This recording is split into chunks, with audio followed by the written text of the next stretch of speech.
आज मैं आपको ये बताऊंगी कि हम पास्ट इंडेफिनिट सेंटेंसेस को एक्टिव वॉइस सेंटेंसेस को पैसिव वॉइस सेंटेंसेस में कैसे कन्वर्ट करते हैं। और इसके लिए सबसे पहले हम जो आज लेसन ऑब्जेक्टिव्स मीट करेंगे आपने, सबसे पहले मैं आपको ये बताऊंगी कि पास्ट इंडेफिनिट टेंस का स्ट्रक्चर क्या होता है। और इसके बाद हम ये सीखेंगे कि past indefinite active voice sentences को हम पैसिव वॉइस सेंटेंसेस में कैसे कन्वर्ट करते हैं। और इसके बाद हम एक प्रैक्टिस एक्सरसाइज करेंगे जिससे हम ये देखेंगे कि जो कुछ हमने आज लर्न किया है वो किस कदर हमें समझ आ सका। अभी मैं आपको ये बताऊंगी कि कौन से रूल्स एंड रेगुलेशंस हैं जिनको हम फॉलो करें तो हम एक एक्टिव वॉइस सेंटेंस को पैसिव वॉइस में कन्वर्ट कर सकते हैं। इसमें कुछ रूल्स हैं जो कि हर सब एक्टिव वॉइस सेंटेंस को जब हम पैसिव में कन्वर्ट करते हैं तो उस पर अप्लाई होते हैं, और कुछ हैं जो स्पेसिफिकली सिर्फ पास्ट इंडेफिनिट पे अप्लाई होते हैं। मैं आपको जो ही पढ़ाती हूँ तो जो ही तब साथ ही मैं आपको एक्सप्लेन भी करती जाऊँगी। Like for example, her active voice को जब हम पैसिव वॉइस में कन्वर्ट करते हैं हमेशा सब्जेक्ट जो है वो ऑब्जेक्ट की पोजीशन लेता है और ऑब्जेक्ट जो है वो सब्जेक्ट की पोजीशन को ले लेता है। इसका मतलब ये है कि आपको सब्जेक्ट और ऑब्जेक्ट आइडेंटिफाई करना आना चाहिए किसी भी एक्टिव को पैसिव वॉइस सेंटेंस में कन्वर्ट करते हुए। और ये रूल जो है वो तमाम एक्टिव से पैसिव वॉइस सेंटेंसेस पे अप्लाई होता है। यूज़ ऑफ वॉज और वर, ये वो प्रिंसिपल है जो कि सिर्फ और सिर्फ जो है पास्ट इंडेफिनिट पे अप्लाई होता है। यानी कि वॉज और वर की एडिशन जो है वो हम यूज़ करते हैं, यानी कि हम वॉज और वर की एडिशन करते हैं जब हम एक पास्ट इंडेफिनिट सेंटेंस को एक्टिव सेंटेंस से पैसिव वॉइस में कन्वर्ट करते हैं। नेक्स्ट रूल है use of the third form of the verb. ये भी वो रूल है जो हर एक्टिव वॉइस सेंटेंस को जब हम पैसिव वॉइस में कन्वर्ट करते हैं तो हम हमेशा third form of the verb use करते हैं। तो third form of the verb जो है इसको हमने इंसर्ट करना होता है, और ये जिनके ऊपर मैं टिक लगा रही हूँ ये सब एक्टिव से जब पैसिव में कन्वर्ट होते हैं ये रूल उन सब पे अप्लाई होता है। यूज़ ऑफ बाय, अब यूज़ ऑफ बाय भी अगर हमारे पास एक सब्जेक्ट है तो हम हमेशा जब उसको ऑब्जेक्ट की पोजीशन पे लेके जाते हैं तो उससे पहले हम बाय का वर्ड यूज़ करते हैं। ये भी तकरीबन सब एक्टिव से पैसिव वॉइस सेंटेंसेस पे अप्लाई होता है। Change in the pronoun case, क्योंकि हमारे पास सब्जेक्ट में अगर हमने ही का वर्ड यूज़ किया है तो जब ही से वो ऑब्जेक्ट की पोजीशन पे जाएगा तो हमने ही नहीं यूज़ करना, हमने हिम यूज़ करना है। हमने शी अगर सब्जेक्ट की पोजीशन में है और उसको हम ऑब्जेक्ट की पोजीशन में लेके जा रहे हैं तो हम शी नहीं यूज़ करेंगे, हर यूज़ करेंगे।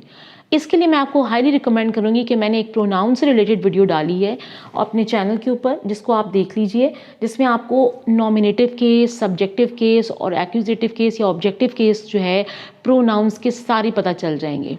लेकिन ये जब हम करेंगे एक्सरसाइज तो भी आपको इनके साथ साथ जो है वो अंदाज़ा होता जाएगा। बहरहाल इन सब प्रिंसिपल में सब प्रिंसिपल कॉमन है, सिर्फ जो एक प्रिंसिपल डिफरेंट है वो ये वाला है, जिसको अगर आप याद कर लें डिफ्रेंशिएट करने के लिए कि आपने एक पास्ट इंडेफिनिट सेंटेंस को जब एक्टिव से पैसिव वॉइस में कन्वर्ट करना है तो बाकी सेंटेंस से कैसे डिफरेंट होगा, तो वो ये वर्ड वॉज और वर है जो स्पेसिफाई करेगा कि ये पास्ट इंडेफिनिट सेंटेंस। अभी मैं आपको बताऊंगी कि जो हमने प्रिंसिपल सीखे हैं उनको कैसे अप्लाई करना है सेंटेंसेस के ऊपर। जैसे कि इससे पहले कि हम इन सेंटेंसेस को चेंज करें मैं आपको ये बताती हूँ कि हमने सीखा कि सब्जेक्ट को हमने ऑब्जेक्ट की जगह ले जाना और ऑब्जेक्ट को हमने सब्जेक्ट की जगह ले जाना है। सिंपल पास्ट इंडेफिनिट में first second form of the verb use होती है, लेकिन इसके अंदर हमने वॉज या वर्ब में से एक वर्ड यूज़ करना है और इसके बाद एज अ हेल्पिंग वर्ब, और उसके बाद वर्ब की थर्ड फॉर्म यूज़ करनी है, और फिर हम बाय का वर्ड यूज़ करते हैं, और सब्जेक्ट ऑब्जेक्ट की जगह और ऑब्जेक्ट सब्जेक्ट की जगह। और अगर कोई एडवर्बियल है सेंटेंस में तो हम उसको रिटेन करते हैं, उसको रहने देते हैं। अगर नहीं है तो कोई ऐसी बात नहीं, आपने खुद से ऐड कुछ नहीं करना होता। सिर्फ जो एडिशन करनी है ये वॉज या वर्ब की एडिशन करनी है, इनमें से किसी एक वर्ड की, बाय की एडिशन करनी है, और वर्ब की थर्ड फॉर्म को, वर्ब की सेकंड को थर्ड फॉर्म में चेंज करना है, और बाकी पोजीशनिंग है जो चेंज होती है और बाय का वर्ड ऐड होता है। अभी इस सेंटेंस को देखें, the children picked many flowers on Sunday. ये पास्ट इंडेफिनिट सेंटेंस है। The children picked many flowers on Sunday. आपके पास सब्जेक्ट है, second form of the verb है, उसके बाद आपके पास ऑब्जेक्ट है, और उसके बाद अगर एडवर्बियल है ठीक है, नहीं है तो कोई बात नहीं। यहाँ हमारे पास एक एडवर्बियल है कि कब ये काम किया गया, ऑन संडे किया गया। इसी सेंटेंस को हम कन्वर्ट करते हैं, चेंज करते हैं from the active sentence to passive voice. Many flowers were picked by the children on Sunday. इस प्रिंसिपल को देखते हैं जो हमने ऊपर अप्लाई किया हुआ है। क्या हमने सब्जेक्ट की पोजीशन ऑब्जेक्ट की जगह लेगी और ऑब्जेक्ट की पोजीशन सब्जेक्ट की जगह लेंगे। तो देखें क्या पिक किया था, मैनी फ्लावर्स। सो हमने मैनी फ्लावर्स लिखा, मैनी फ्लावर्स, और हमने इंसर्ट किया वॉज या वर में से, क्योंकि ये हमारे पास मैनी फ्लावर्स है तो हम वॉज नहीं लिखेंगे, वर ऐड करेंगे। मैनी फ्लावर्स वर, वर्ब की थर्ड फॉर्म यानी कि पिक्ड। अब देखें कुछ वर्ब्स होते हैं जिनकी सेकंड और थर्ड फॉर्म सेम होती है, लेकिन जाहिरी बात है यहाँ कोई डिफरेंस विजिबल नहीं हो रहा। कुछ जब ऐसा कोई वर्ब यूज़ करेंगे जिसकी थर्ड फॉर्म सेकंड से डिफरेंट होगी तो आपको खुद ही अंदाज़ा हो जाएगा, बट ये हमने थर्ड फॉर्म यूज़ की है। मैनी फ्लावर्स वर पिक्ड, और हमने बाय का वर्ड यूज़ किया, ये देखें बाय, थर्ड फॉर्म के बाद बाय, और उसके बाद हमने द चिल्ड्रन हमारा सब्जेक्ट था, हम इसको ऑब्जेक्ट की पोजिशन पे ले गए।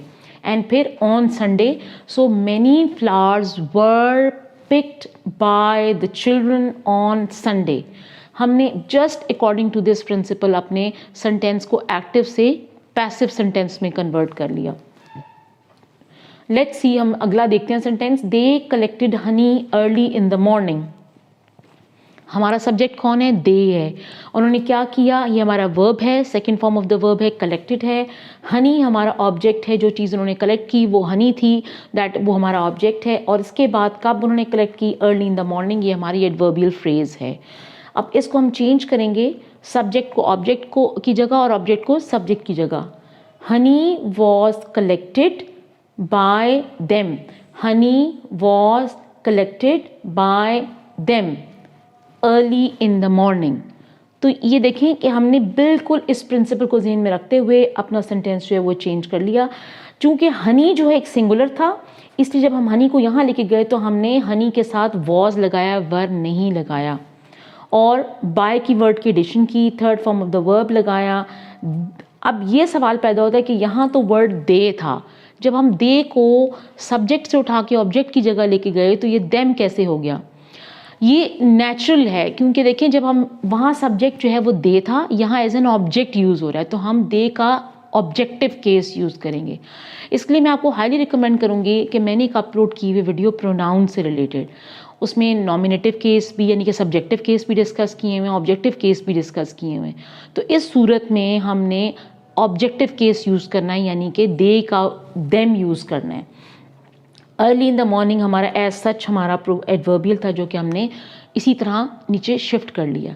तो इस तरह हम सेंटेंसेस को, पास्ट इंडेफिनिट सेंटेंसेस को एक्टिव वॉइस सेंटेंसेस से पैसिव वॉइस सेंटेंसेस में कन्वर्ट करते हैं। और एक चीज़ जो मैं आपको बताना चाहूँगी यहाँ कि हम एक्टिव वॉइस सेंटेंसेस क्यों यूज़ करते हैं या पैसिव वॉइस सेंटेंसेस क्यों यूज़ करते हैं। देखिए, जब हम एक्टिव वॉइस सेंटेंसेस यूज़ करते हैं तो हमारा फोकस द चिल्ड्रन है। The children picked many flowers on Sunday, यानी कि हमारा जो पूरा थ्रस्ट है, पूरी इंफॉर्मेशन का फोकस है वो द चिल्ड्रन है। लेकिन जब हम पैसिव वॉइस, इसी सेंटेंस का पैसिव वॉइस यूज़ करते हैं तो हमारा फोकस जो है वो चिल्ड्रन से हट के मैनी फ्लावर्स पे आ जाता है। हम बोलते हैं many flowers were picked by the children, यानी कि हमारा फोकस ऑफ इंफॉर्मेशन जो है वो चेंज हो गया है। इसीलिए आप देखें कि अक्सर और बेशतर जो है सेंटेंसेस की वेरिएशन के लिए भी हम यूज़ करते हैं। अगर आप एक पैराग्राफ लिख रहे हैं और उसमें बहुत से सेंटेंसेस लिख रहे हैं तो आप स्टाइल के पॉइंट ऑफ व्यू से एक्टिव सेंटेंसेस भी यूज़ करते हैं, समटाइम पैसिव भी यूज़ करते हैं, और समटाइम आप इंफॉर्मेशन आपकी फोकस होती है जिसके लिए आप पैसिव वॉइस सेंटेंसेस यूज़ करते हैं। तो अभी हम देखने जा रहे हैं कि कैसे हम एक्टिव वॉइस सेंटेंसेस को पैसिव वॉइस में कन्वर्ट करते हैं। वही सारे प्रिंसिपल जो मैंने आपको सिखाए हैं, अब आप मेरे साथ एक एक्सरसाइज करेंगे जिससे आपको ये पता चल जाएगा कि आपने ये कॉन्सेप्ट कितने अच्छे तरीके से लर्न कर लिया है।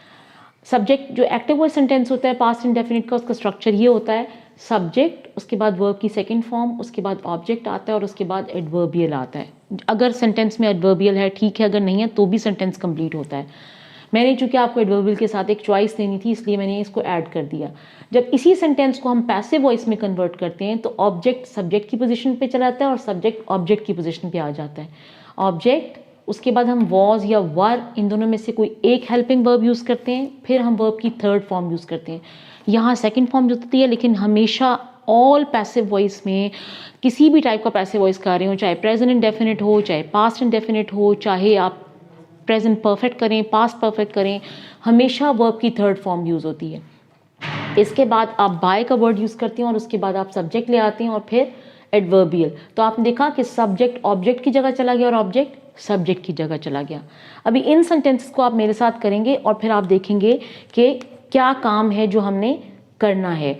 All the birds ate, all the birds हमारा सब्जेक्ट है, एट हमारा वर्ब है, द वर्म्स, वर्म्स हमारा जो है वो ऑब्जेक्ट है, और जब उन्होंने खाया या जहाँ से खाया वो हमारा एक एडवर्बियल है, ठीक है। All the birds ate the worms in the field. अब आप मेरे साथ चेंज करें इसको, the worms, the worms, the worms were eaten by all the birds in the field. इस तरह हमने इसको कन्वर्ट कर लिया। अब नेक्स्ट सेंटेंस देखते हैं। I repaired my car on Saturday evening.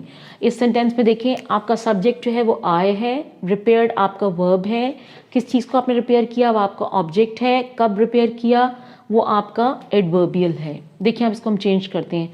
My car हमारा सब्जेक्ट है, my car was repaired bye me on Saturday evening. आप इस तरह भी कह सकते हैं on Saturday evening my car was repaired bye me. Adverbial की पोजीशन जो है आप पैसिव वॉइस में चेंज कर सकते हैं, लेकिन अगर वैसे भी रहती है तब भी ठीक रहता है, इससे कोई मसला नहीं है। लेकिन बेसिक स्ट्रक्चर आपको पता होना चाहिए कि सब्जेक्ट ने ऑब्जेक्ट की जगह जाना है, ऑब्जेक्ट ने सब्जेक्ट की जगह आना है। Let's do the next one. She did not buy the decoration piece. ठीक है, इसमें हमारे पास शी हमारा सब्जेक्ट है, डिड नॉट बाय।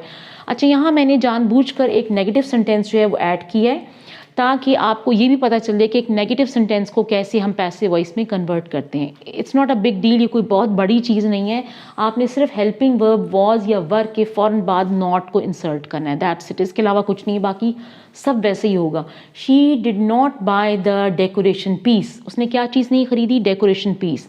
सो हमारा let's do it. The decoration piece was not bought by हर।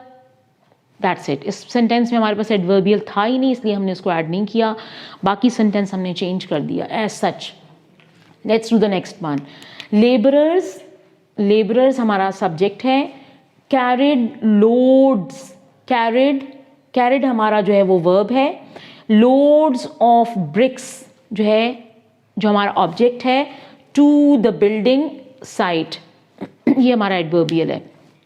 इसको चेंज करते हैं। क्या चीज़ उन्होंने लेके गए हैं? Loads of BRICS. तो हम ले जाएंगे इधर, पूरा का पूरा सब्जेक्ट हमारा लोड्स ऑफ ब्रिक्स है, तो हम लिखे बोलेंगे लोड्स ऑफ ब्रिक्स। अब चूंकि लोड्स ऑफ ब्रिक जो है वो प्लूरल है, तो इसलिए हम उसके साथ वॉज नहीं यूज करेंगे, वर करेंगे। Loads of bricks were carried by labourers to the building site. तो आपने देखा कि हमने चेंज पोजीशंस की और उसके बाद हमने इसी प्रिंसिपल को फॉलो करते हुए सेंटेंस को पैसिव वॉइस में कन्वर्ट कर दिया। नेक्स्ट सेंटेंस करते हैं। They did not buy chocolate bars for the birthday party. तो हमारे पास सब्जेक्ट दे है, डिड नॉट बाय हमारा वर्ब है विद नेगेशन, और उसके बाद क्या चीज़ नहीं खरीदी उन्होंने? चॉकलेट बार्स नहीं खरीदी फॉर द बर्थडे पार्टी। तो हमारा ऑब्जेक्ट क्या चीज़ है? Chocolate bars. तो इसको करते हैं साथ। Chocolate bars were not bought by them for the birthday party. Chocolate bars were not bought by them for the birthday party. Last but not the least, आखिरी सेंटेंस हम करते हैं। My grandmother knitted a beautiful sweater. तो आपका subject क्या है? My grandmother। knitted आपका verb है। क्या knit किया उन्होंने? a beautiful sweater। इसको चेंज करते हैं, इसमें हमारे पास कोई एडवर्बियल नहीं है। देखें, a beautiful sweater was knitted by my grandmother। तो इस तरह आपने देखा कि हमने कैसे एक्टिव वॉइस सेंटेंसेस को पैसिव वॉइस सेंटेंसेस में कन्वर्ट किया है। ये जो फॉर एग्जांपल आई है, जब ये इधर आता है तो ये मी में कन्वर्ट हो जाता है, शी जो है वो हर में कन्वर्ट हो जाता है।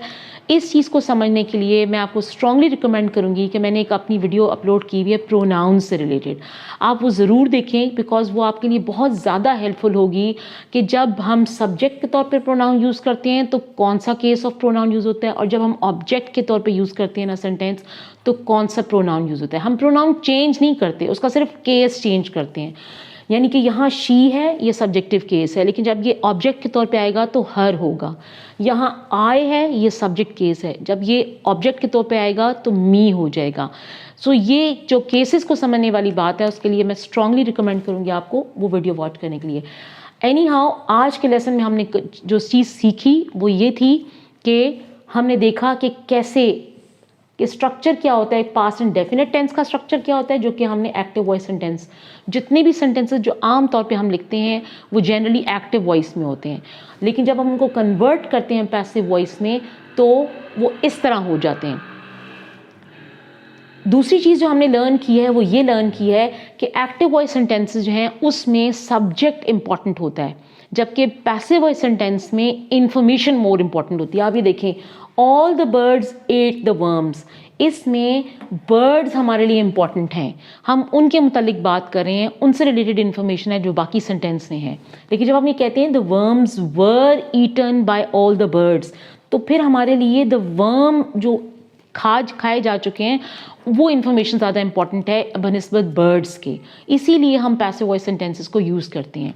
और पैसिव वॉइस सेंटेंसेस को यूज़ करने की एक रीज़न और भी होती है कि जब आप फॉर एग्जांपल डिफरेंट टाइप्स के सेंटेंसेस लिख रहे हैं तो आप पैसेजेस जब लिखते हैं उनके अंदर एक्टिव और पैसिव वॉइस का कॉम्बिनेशन रखते हैं डिफरेंट सेंटेंसेस में, तो वो आपके जो फ्लेवर ऑफ टेक्स्ट है, यानी कि जो आप लिखते हैं, पैराग्राफ लिखते हैं या कॉम्पोजिशन लिखते हैं, तो आपकी फ्लेवर एनहांस हो जाता है, राइटिंग जो है वो एनहांस हो जाती है, उसका स्ट्रक्चर बहुत बेहतर हो जाता है। Keep watching, keep liking my channel.